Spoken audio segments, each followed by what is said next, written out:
Hey everybody, welcome to my series on learning Maya for beginners. Today we want to start modeling something that's actually recognizable, and in particular we're going to be looking at the Bevel tool. So first thing first, we need to get a piece of reference. So I've just found this USB cable as some reference. I'm not going to copy this exactly, we'll kind of simplify a few things, but this is what we want to start building. So the first thing I tend to do when I'm looking at reference, and the first thing you should be doing is looking at reference, whether this is concept art or something you've found online or drawn yourself, we want to think about how many pieces this actually will take to be modeled. So the metal piece is going to be its own piece. This white piece will be its own piece. And then we have kind of this body. We have this piece here, which prevents the cable from bending too far, and then the cable itself.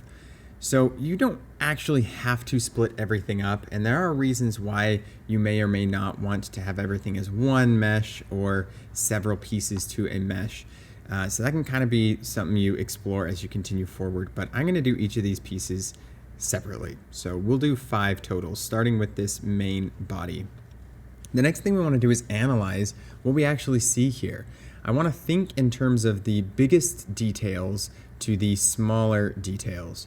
So in this case, I've got basically a cube, and one of the main details is it slopes in, kind of pinches in towards this back end.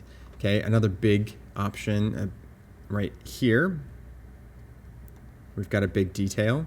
Okay, extruding this in.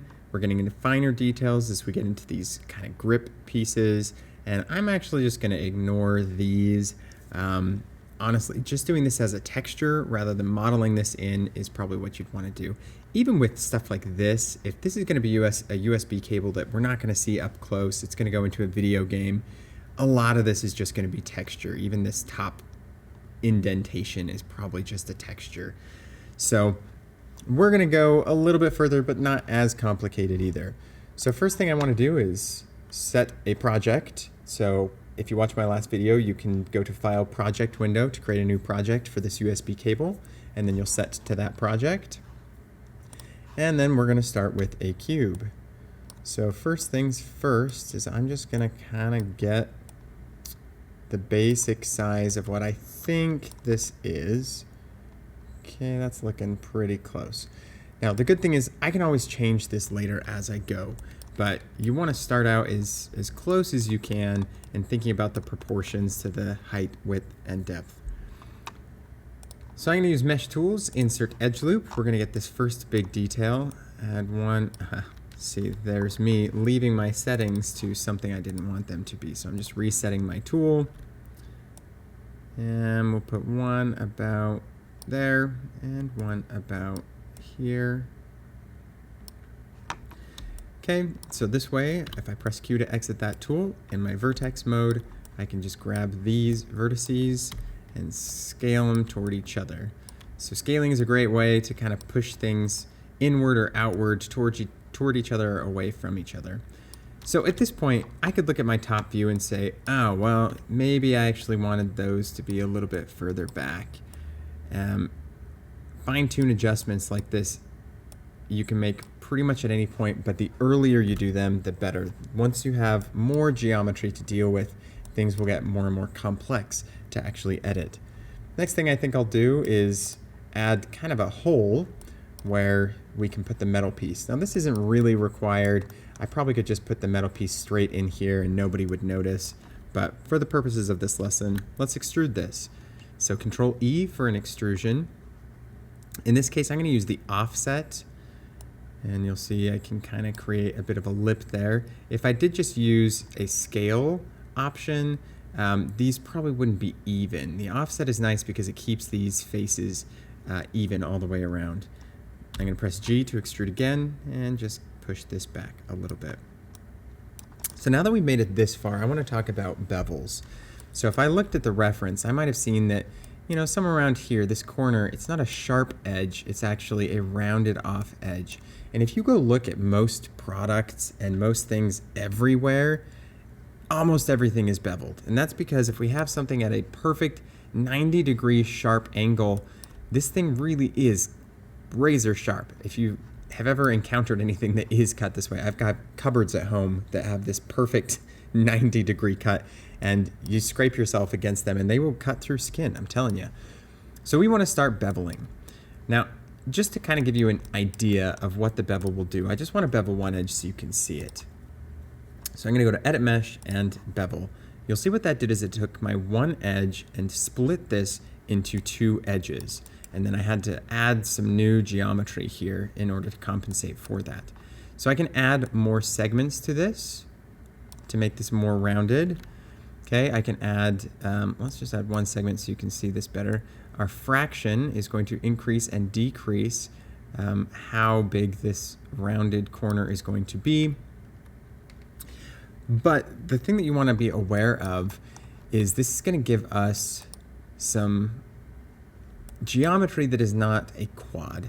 So I think I've mentioned quads before, but basically when you're modeling, you want to keep things to four sides. So this face here, we've got 1, 2, 3, and 4. This one up here, we have 1, 2, and 3. Now, 3 isn't always a problem. In many things you'll do, 3 will be perfectly okay.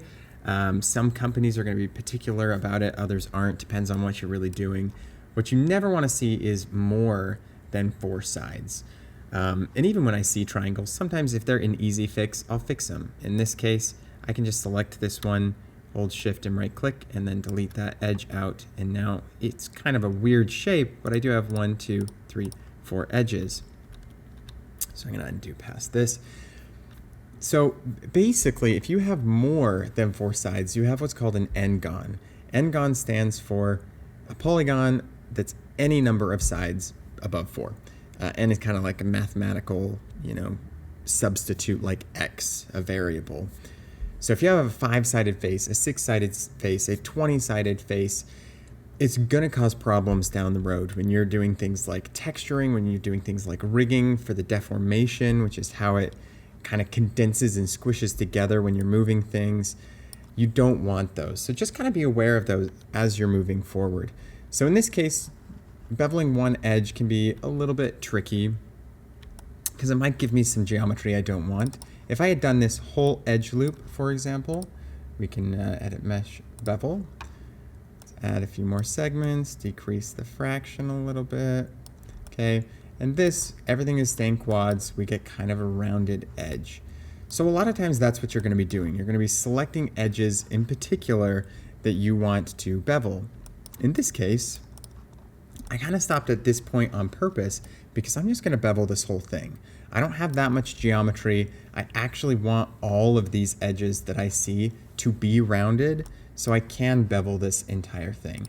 I'm in object mode. I can edit mesh bevel.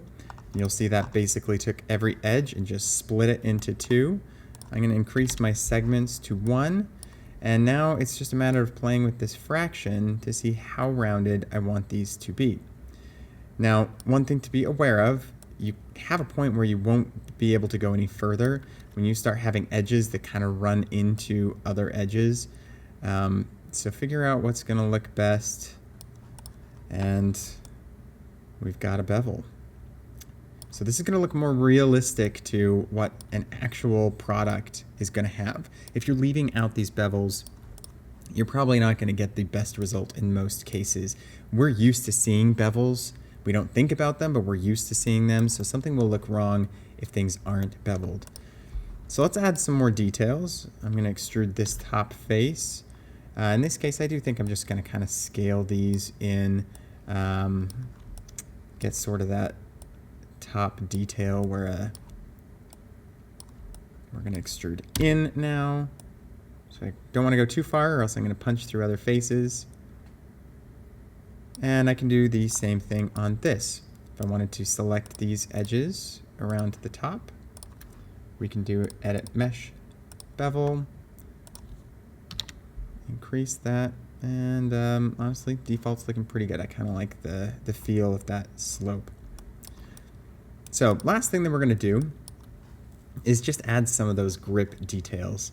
So in this case, I'm going to go back to my mesh tools, insert edge loop, double click on my tool so that I can use multiple edge loops. I'm going to go to 12, which is what I had earlier when I was showing this. And we're just going to add 12 right here. With R, I can scale these towards each other to kind of figure out how far apart I want these grips to be. Now, if I was really being particular with this, I'd probably select each of these, and you can scale them like this so that it squishes itself into a straight edge all the way around.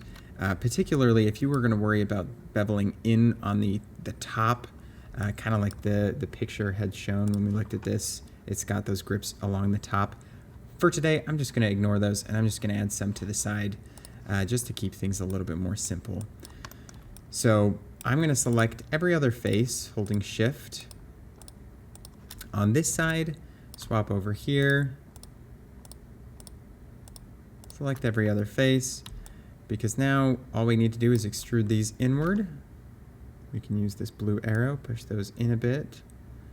I might also choose to scale them down a bit. If I click on one of my scale cubes, I get a center scale cube and kind of give those a bit of a slope. Okay, now these don't have beveled edges right now, so these technically would be a little more on the sharp end of things, but I'm going to be okay with it. It's a pretty small object. So here is about where I wanted to stop for today. I just wanted to introduce the concept of beveling and get started on this general USB project. Next time we'll do these metal pieces and learn how to kind of punch a hole through an object, which is going to be really nice. And eventually we'll get to extruding on a curve so that you can create a rope or cable or something like this. And that should do it for today. So I'll see you next time. Thanks.